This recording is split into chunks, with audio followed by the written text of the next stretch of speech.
Ikaw yan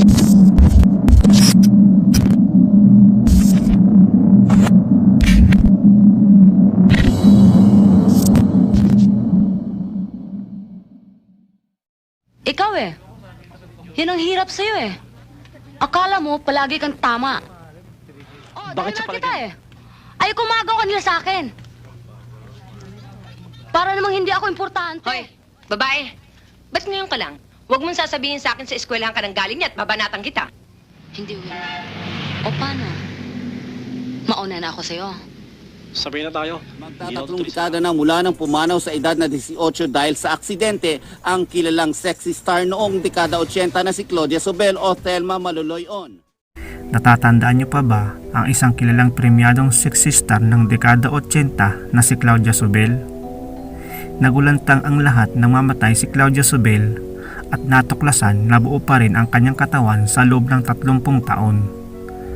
Ating alamin ang kwento kung bakit hindi naagnas ang kanyang katawan sa loob ng mahabang panahon. Kung hilig mo ang ganitong klase mga video ay huwag kalimutan mag-subscribe at i-click na rin ang notification bell para lagi kang updated sa susunod ko pang mga video. Kaya simulan na natin. Si Thelma C. Maloloyon o mas kilala sa screen name na Claudia Sobel ay isang kilalang sexy star ng dekada 80. Mula sa Cebu ay nakipagsapalaran siya sa Maynila hanggang siya ay maging isang artista.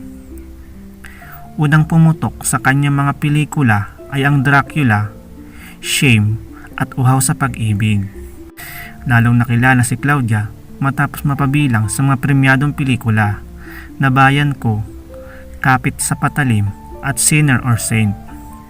Pero noong 1984, namatay ang 18 taong gulang na si Claudia Sobel sa isang car accident sa harap ng Mount Trade sa Pasong Tamo, EDSA sa Makati City noong February 10, 1984. Makalipas ang 30 taon, nadiskubring hindi pa naagnas ang bangkay ni Claudia Sobel. Nadiskubre ang hindi naagnas na katawan ni Claudia matapos na mamatay ang kanyang 75 taong gulang na ama. Kaya't nagpasya ang kanilang pamilya na isama ang labi ng ama ni Claudia.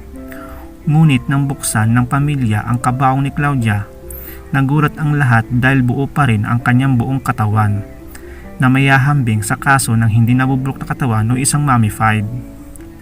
Ang alam ng pamilya niya ay dapat ay kalansay na ang katawan ni Claudia sa paglipas ng mahabang panahon. Ang Philippine National Police Crime Laboratory o Medical Legal Officer na si Nestor Sator ay may paliwanag sa siyensya ukol dito. Ipinaliwanag ni Sator na ang bangkay ay namummified dahil sa pagkakalantad sa init at uri ng lupa sa libingan. Mahusay na pagkakaimbalsamo at isang maigpit na silyadong kabaong na pumipigil sa pagsira ng tubig at paglaki ng bakterya sa isang katawan ng bangkay.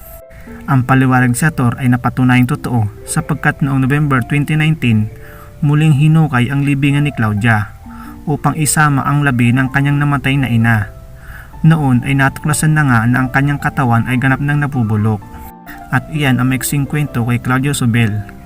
Kung nagustuhan ng ating video, huwag kalimutan mag-subscribe sa aking channel. Salamat!